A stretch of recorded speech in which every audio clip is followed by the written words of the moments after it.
రెండవ అధ్యాయము కార్తీక సోమవార వ్రత మహిమ.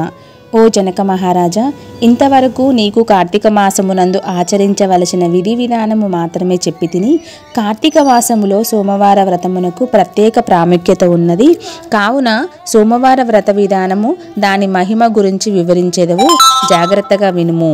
కార్తీక మాసములో సోమవారము శివునకు చాలా ఇష్టమైన రోజు. ఆ రోజున స్త్రీ కానీ పురుషుడు కానీ ఏ జాతి వారైనా రోజంతా ఉపవాసం ఉండి నదిలో స్నానము చేసి తమ శక్తి కొలది దాన ధర్మములు చేసి నిష్ఠతో శివునికి బిల్వపత్రములతో అభిషేకము చేసి సాయంత్రము నక్షత్రమును చూసిన తరువాతనే భోజనం చేయవలెను. ఈ విధముగా నిష్ఠతో ఉండి ఆ రాత్రి అంతా జాగరణ చేసి పురాణమును చదివిన తెల్లవారిన తరువాత నదికి వెళ్ళి స్నానము చేసి నువ్వులను దానము చేసి తమ శక్తి కొలది పేదలకు అన్నదానము కూడా చేయవలెను. ఈ విధంగా చేయలేని వారు కనీసము 3 బ్రాహ్మణులకైనా తృప్తిగా భోజనము పెట్టి తాము కూడా భోజనము చేయవలెను.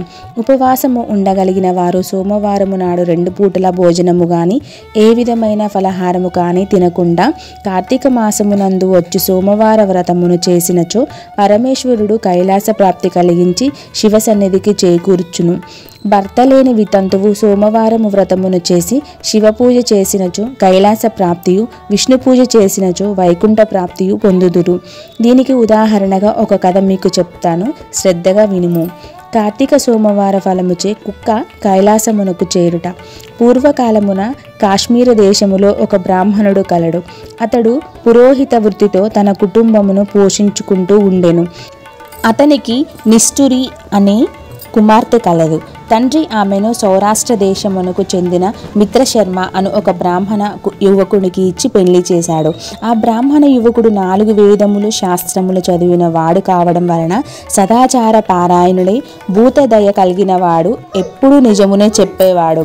నిరంతరం భగవంతుని పేరు జపించుచు ఉండుటచే అతనిని అపరబ్రహ్మ అని కూడా పిలిచేవారు.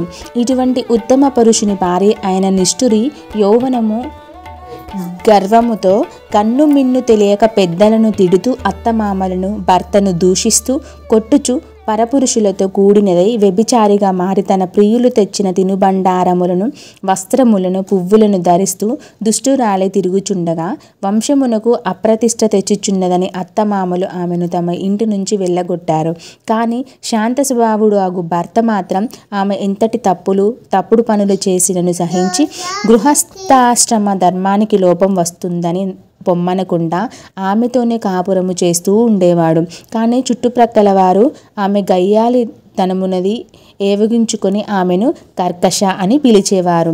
ఈ విధముగా కొంతకాలంగా జరిగిన తరువాత ఆ కర్కశ ఒకనాటి రాత్రి తన భర్త గాఢ నిద్రలో ఉన్న సమయము చూసి మెల్లగా లేచి తాళి కట్టిన భర్త అని కూడా చూడకుండా దయాదాక్షిణ్యాలు లేకుండా ఒక బండరాతిని తెచ్చి అతని తలపై గట్టిగా కొట్టినది.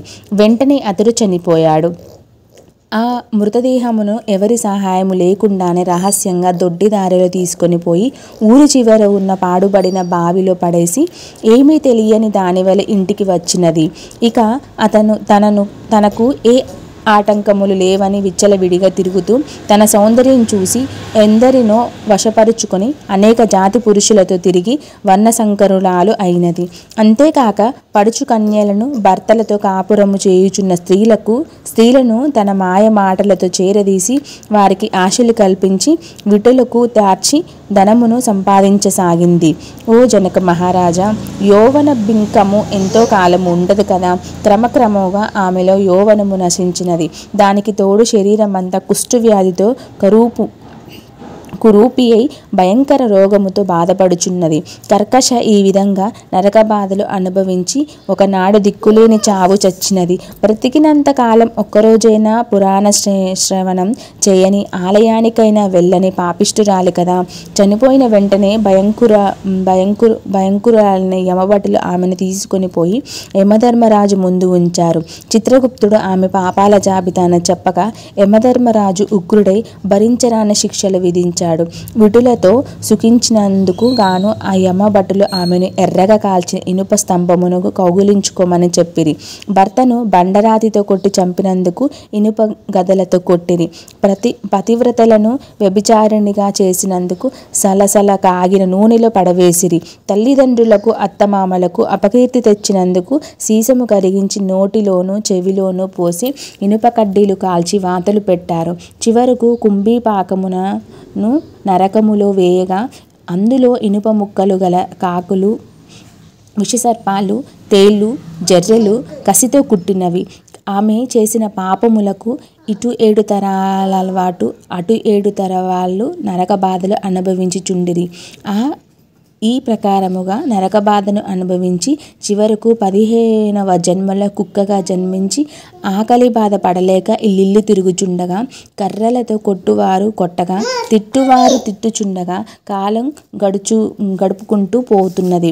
ఇట్లుండగా ఒకనాడు కార్తీక మాసంలో బ్రాహ్మణుడు కార్తీక సోమవార వ్రతము చేసి ఉపవాసం ఉండి సాయంత్రము నక్షత్రమును చూసి బలి అన్నము అరుగుపై పెట్టి కాళ్ళు చేతులు కడుగుకొనుటకై లోనికి వెళ్ళిన సమయంలో ఆ కుక్క వచ్చి బలి అన్నము తిన్నది.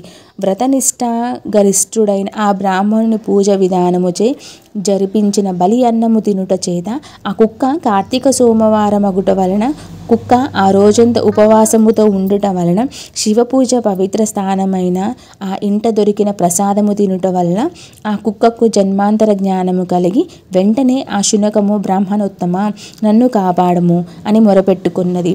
ఆ మాటలు విన్న బ్రాహ్మణుడు బయటకు వచ్చి ఆశ్చర్యంతో ఎవరు నీవు, నీ వృత్తాంతం ఏమిటి అని ప్రశ్నించాడు. అంతా ఆ కుక్క, మహానుభావ, ఈయన పుట్టుకకు ముందు 15 జన్మల క్రితం నేను బ్రాహ్మణ కన్యను.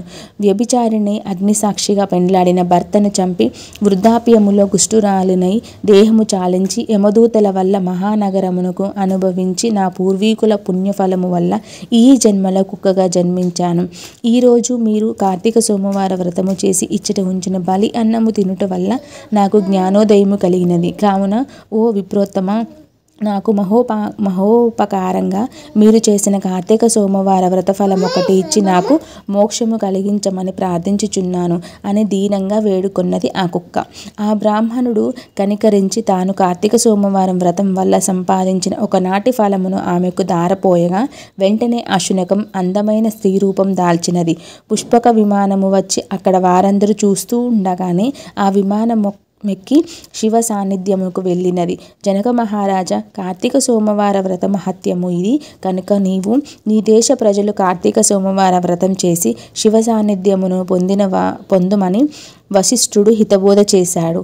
స్కాంద పురాణాంతర్గత వశిష్ఠ ప్రోక్త కార్తీక మహాత్య మండలి 2వ అధ్యాయము 2వ రోజు పారాయణం పూర్తి అయినది.